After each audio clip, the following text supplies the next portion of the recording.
Now I am 25 years old. When this strange story happened to me, I was only 10. To this day, I remember her and tell everyone I know, and every time I seem to relive all those events that happened there, in a remote village at my great-grandmother's. My parents sent me to my grandmother for the summer holidays. There was an old abandoned church in the village, right next to the forest. It was almost invisible because of the thickets. No one went there. But I, walking, decided to get into it. With difficulty I went inside. It was creepy, but very interesting. I was walking around with a flashlight and looking at dusty books lying around, candle stubs, dishes, and suddenly I got lost. Strange, because the church was quite small. From the outside it seemed no bigger than an outhouse. But I wandered through it and couldn't find a way out. I came across a lot of small rooms. I became insanely scared. Panic began to take hold. And then strange things began to happen. Candles began to light up near the ceiling. One would light up and go out, light up again, go out.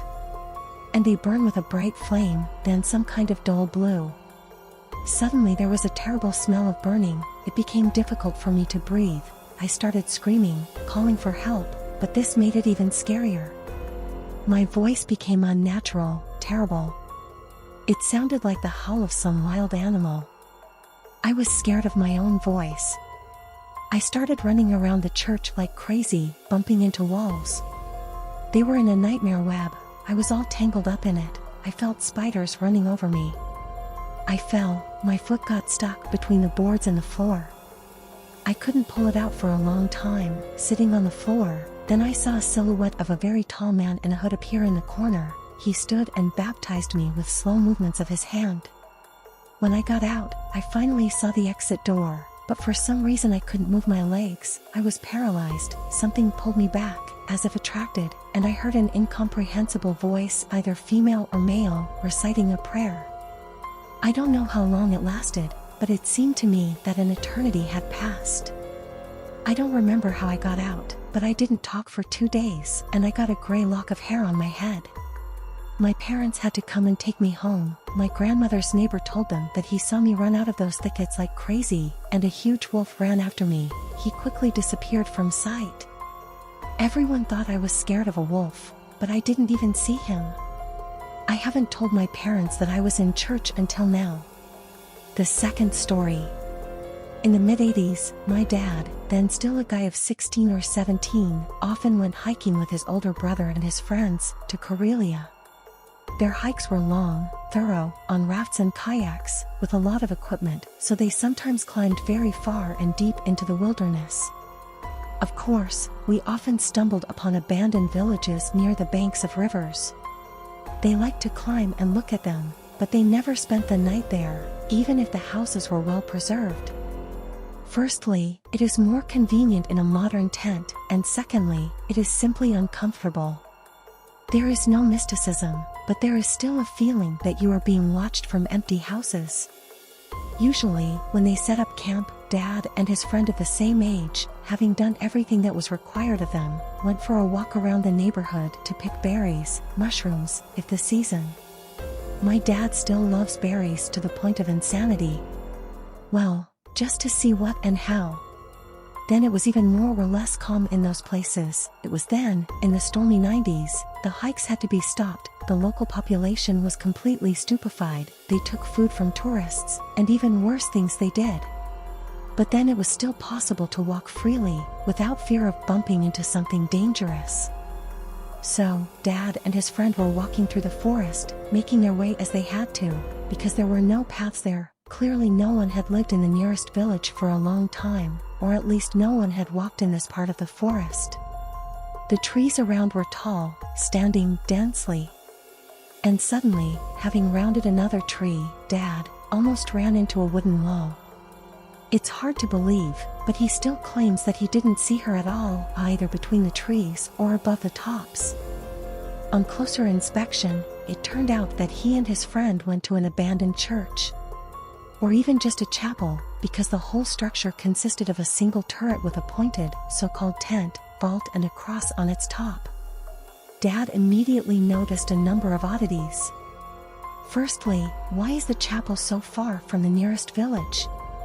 Villagers would hardly walk such a distance on foot. Besides, let me remind you, no paths have been preserved, not to mention any road for carts and other transport. There is not the slightest trace, nor, for example, younger trees and bushes where there could once have been a well-trodden, but now overgrown road. Old tall trees surrounded the chapel almost closely. It's like she just grew up like that with them. Secondly, all the windows and the door were very tightly boarded up with strong large boards, securely so, and not as they usually do with abandoned buildings, blunder, crosswise. Even the tallest and smallest windows were sealed in this way. When Dad got closer, he saw that something was neatly scrawled on them. It was similar to the old Slavonic script. He was already very seriously interested in history at the age of 16, but he could not make out a single letter, let alone words. And, thirdly, the most disturbing thing, the Pope noticed it when he and his friend walked around the church in a circle and looked up again. The cross is no longer visible under the birds sitting on it. Dad didn't really understand the types of birds, and he didn't look closely because he was too scared. He did not hear how so many birds suddenly flew at once. And the birds were silent. They didn't chirp, they didn't rustle their feathers, they didn't shout, they didn't make any sounds. Here it is necessary to make a remark. My dad has never been a religious person, he rather does not like Christianity.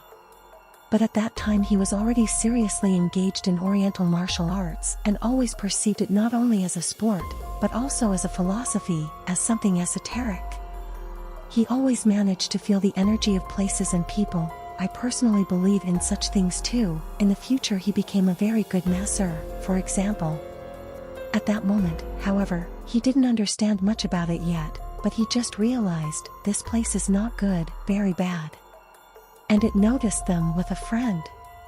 Then Dad blocked his friend's way, as if he was on the line between his friend and the birds, who seemed to be all staring at them, and said that it was better to leave here. The friend did not resist, he did not like the place either. Dad backed away for a long time, but finally turned away. When they walked a few meters away from the creepy chapel, Dad is still ready to swear to it, he saw some movement to his left. It's as if some dark hand is reaching for his shoulder. He turned sharply and jumped back, but there was nothing behind him, only the forest. And the chapel was again not to be seen, as if it had never stood there. For some reason, Dad was sure that if they decided to come back now, they wouldn't find anything in this place.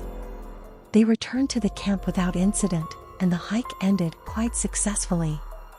Only since then, Dad sometimes sees things out of the corner of his left eye that people probably shouldn't see. I inherited this ability from him, and my younger brother even more so. They sometimes come and stand at his feet when he lies in bed at night.